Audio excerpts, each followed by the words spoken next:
Indian premier ലീഗിന്റെ 17ാം season ആരംഭിക്കാനിരിക്കെ എന്തൊക്കെയാണ് സഞ്ജു സാംസൺ ക്യാപ്റ്റനായ രാജസ്ഥാൻ റോയൽസിന്റെ സാധ്യതകൾ?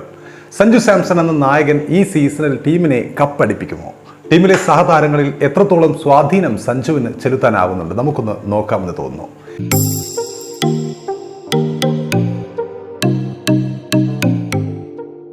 എല്ലാവരും പ്രതീക്ഷയോടെ ഉറ്റുനോക്കുന്ന ടീമുകളിൽ ഒന്നാണ് രാജസ്ഥാൻ റോയൽസ്.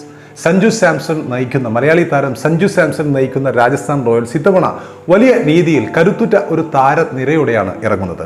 കപ്പിലേക്ക് എത്താൻ ശേഷിയുള്ള താരനിരയുണ്ടെങ്കിലും പക്ഷേ ടീമിനെ ഇപ്രാവശ്യമെങ്കിലും ഭാഗ്യം തുണക്കുമോ എന്നാണ് നമ്മൾ കണ്ടറിയേണ്ടത്. നായകനെന്ന നിലയിൽ സഞ്ജു സാംസണിൽ വലിയ പ്രതീക്ഷയാണ് ഇക്കുറി എല്ലാവർക്കും ഉള്ളത്. രാജസ്ഥാനെ ഫൈനലിലേക്ക് എത്തിച്ച ക്യാപ്റ്റനാണ് സഞ്ജു സാംസൺ. അദ്ദേഹം ആദ്യ സീസണിലായിരുന്നു ഫൈനലിലേക്ക് എത്തിച്ചത്. എന്നാൽ അതിനുശേഷം ടീമിനെ പ്ലേ ഓഫിലേക്ക് എത്തിക്കാൻ സഞ്ജുവിന് കഴിഞ്ഞ സീസണിൽ കഴിഞ്ഞിരുന്നില്ല. അപ്പോൾ സഞ്ജുവിന്റെ ക്യാപ്റ്റൻസിയെ പ്രശംസിക്കുന്നവരും വിമർശിക്കുന്നവരും ഏറെയുണ്ട്. സഞ്ജു സാംസൺ രോഹിത് ശർമ്മയെ പോലെയാണെന്ന് അഭിപ്രായപ്പെട്ടുകൊണ്ട് കഴിഞ്ഞ ദിനമാണ് സഹതാരവും ടീമംഗവും കഴിഞ്ഞ ഇംഗ്ലണ്ടിനെതിരായ ടെസ്റ്റിലെ ഹീറോയുമായ ധ്രുവ് ജുറേൽ കഴിഞ്ഞ ദിനം അഭിപ്രായപ്പെട്ടുകൊണ്ട് രംഗത്ത് വന്നത്. ഇതിന്റെ കാരണവും അദ്ദേഹം പറയുന്നുണ്ട്. സഞ്ജു സാംസണിന് കീഴിൽ ഞാൻ കളിക്കാൻ തുടങ്ങിയിട്ട് 3 വർഷമാകാറായി. വളരെ പോസിറ്റീവായ ക്യാരക്ടറിന് ഉടമയാണ് സഞ്ജു സാംസൺ. വ്യക്തിത്വം പരിഗണിക്കുമ്പോൾ ഇന്ത്യൻ നായകനായ രോഹിത് ശർമ്മയെ പോലെ തന്നെയാണ് അവൻ.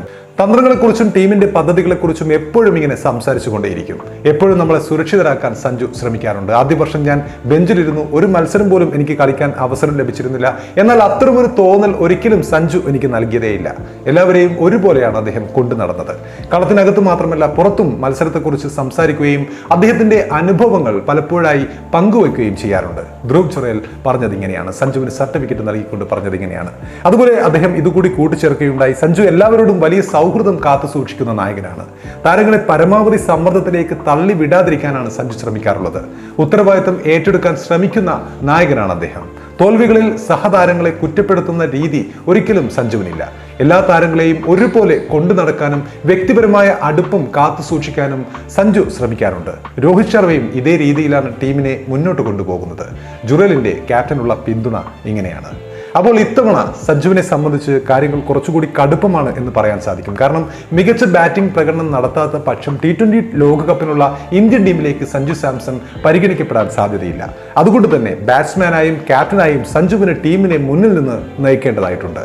നിലവിലെ സഞ്ജുവിന്റെ പ്രശ്നം നമുക്കറിയാം, സ്ഥിരതയാണ്. സ്ഥിരത എപ്പോഴും സഞ്ജുവിന്റെ ഒരു പ്രശ്നം തന്നെയായിരുന്നു. ഇത്തവണ 3ാം നമ്പറിൽ കളിച്ചാൽ ഫോമായാൽ സഞ്ജുവിനെ കാത്ത് മികച്ചൊരു നേട്ടം കൂടി കാത്തിരിപ്പുണ്ട്. IPL 3ാം നമ്പറിൽ കൂടുതൽ റൺസ് നേടിയ താരങ്ങളുടെ റെക്കോർഡിൽ വിരാട് കോഹ്ലിയെ പിന്നിലാക്കാനുള്ള അവസരമാണ് ഇപ്പോൾ സഞ്ജുവിന് മുന്നിലുള്ളത്. 77 ഇന്നിംഗ്സിൽ നിന്നും 2504 റൺസാണ് സഞ്ജുവിന്റെ 3ാം നമ്പറിലെ സമ്പാദ്യം. രാജസ്ഥാൻ റോയൽസ്, ഡൽഹി ക്യാപിറ്റൽസ് എന്നീ ടീമുകൾക്കായിട്ടാണ് സഞ്ജു കളിച്ചിരുന്നത്. 3ാം നമ്പറിൽ മികച്ച റെക്കോർഡ് അതുകൊണ്ട് തന്നെ സഞ്ജുവിന് അവകാശപ്പെടാം. 3ാം നമ്പറിൽ 93 ഇന്നിംഗ്സ് ബാറ്റ് ചെയ്ത് 2815 റൺസാണ് വിരാട് കോഹ്ലി നേടിയത്. ഈ ലിസ്റ്റിൽ ഒന്നാമതുള്ള ആൾ. മിക്ക മത്സരങ്ങളിലും RCBയുടെ ഓപ്പണർ റോളിലാണ് ഇപ്പോൾ കോഹ്ലി കളിക്കാറുള്ളത്. 3ാം നമ്പറിൽ കളിച്ചപ്പോഴും ഓപ്പണറായി കളിച്ചപ്പോഴും ഒക്കെ മികച്ച പ്രകടനം നടത്താൻ വിരാട് കോഹ്ലിക്ക് സാധിച്ചിരുന്നു. അപ്പോൾ ഈ സീസണിലും വിരാട് കോഹ്ലി ഫാഫ് ഡുപ്ലസിനൊപ്പം ഓപ്പണറായി കളിക്കാൻ തന്നെയാണ് സാധ്യത. അതുകൊണ്ട് തന്നെ വിരാട് കോഹ്ലിയെ മറികടക്കാനുള്ള അവസരം 3ാമതായി ബാറ്റ് ചെയ്തുകൊണ്ട് ഏറ്റവും കൂടുതൽ റൺസ് നേടാനുള്ള അവസരം സഞ്ജുവിന്റെ മുന്നിലുണ്ട്. നായകനെന്ന നിലയിലും സഞ്ജുവിന് വളരെ നിർണായകമായ സീസണാണിത്. കപ്പിലേക്ക് എത്താനായില്ലെങ്കിലും പ്ലേ ഓഫിലെങ്കിലും രാജസ്ഥാൻ ഇടം നേടേണ്ടതായിട്ടുണ്ട്. അല്ലാത്ത പക്ഷം രാജസ്ഥാൻ നായക സ്ഥാനത്ത് നിന്നും മാറ്റപ്പെടാനുള്ള സാധ്യതയുമുണ്ട്. കാരണം രാജസ്ഥാൻ ടീമിൽ നിലവിൽ അവരുടെ ടീമിൽ ഇംഗ്ലണ്ടിനെ T20 ലോകകപ്പ് കിരീടം ചൂടിച്ച ജോസ് ബട്ട്ലർ അവർക്കൊപ്പമുണ്ട്. അതുകൊണ്ട് തന്നെ സഞ്ജുവിന് ഇത്തവണയെങ്കിലും രാജസ്ഥാനെ പ്ലേ ഓഫിലേക്ക് എത്താനായിട്ടില്ലെങ്കിൽ വഴി മാറി കൊടുക്കേണ്ടി വരും എന്ന അഭ്യൂഹങ്ങളുണ്ട്. അതുപോലെ ധ്രുവ് ജുറേൽ, അദ്ദേഹത്തിനെ സംബന്ധിച്ചും ഇത്തവണത്തെ IPL വളരെ പ്രധാനപ്പെട്ടതാണ്. ഇന്ത്യൻ ടീമിനൊപ്പം ടെസ്റ്റ് മത്സരങ്ങളിൽ കസറിയ ജുറേലിന് ഇത്തവണയും രാജസ്ഥാന്റെ ഫിനിഷർ റോളിൽ മികവ് കാട്ടേണ്ടതായിട്ടുണ്ട്. ഗംഭീര പ്രകടനം നടത്താനായാൽ ഒരുപക്ഷെ ജുറേലിനെ T20 ലോകകപ്പ് ടീമിലേക്ക് പരിഗണിക്കാനുള്ള സാധ്യതയും നിലനിൽക്കുന്നുണ്ട്. അതുപോലെ ബാറ്റിംഗ് നിരയിൽ യശസ്വി ജയ്സ്വാളിൽ ടീം വലിയ പ്രതീക്ഷ വെക്കുന്നു എന്ന് തന്നെ പറയാം. സമീപകാലത്തായി ഏറ്റവും മികച്ച ഫോമിൽ കളിക്കുന്ന താരങ്ങളിൽ ഒരാളാണ് യശസ്വി ജയ്സ്വാൾ. ജോസ് ബട്ട്ലർക്ക് വരുന്ന സീസണിൽ കൂടുതൽ കസറേണ്ടതായിട്ടുണ്ട്. അവസാന സീസണിൽ ജോസ് ബട്ട്ലർ ശരാശരി പ്രകടനം മാത്രമാണ് കാഴ്ചവെച്ചത്. ഇത്തവണ രാജസ്ഥാനെ പ്രതിരോധത്തിലാക്കാൻ സാധ്യതയുള്ള ഒരു കാര്യം പേസ് ഓൾറൗണ്ടറുടെ അഭാവമാണ്. ജേസൺ ഹോൾഡറെ രാജസ്ഥാൻ ഒഴിവാക്കിയതിനു ശേഷം അദ്ദേഹത്തിന് ഒരു ഉത്തമനായ പകരക്കാരനെ കണ്ടെത്താൻ ടീമിന് ഇനിയും സാധിച്ചിട്ടില്ല. അപ്പോൾ അങ്ങനെ ഒരു നെഗറ്റീവ് മാർക്ക് രാജസ്ഥാനൊപ്പമുണ്ട്.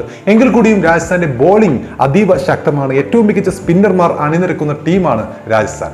അപ്പോൾ രാജസ്ഥാന് ഇക്കുറി വലിയ സാധ്യതകൾ തന്നെ ഉണ്ട് എന്ന് നമുക്ക് നിസ്സംശയം പറയാം.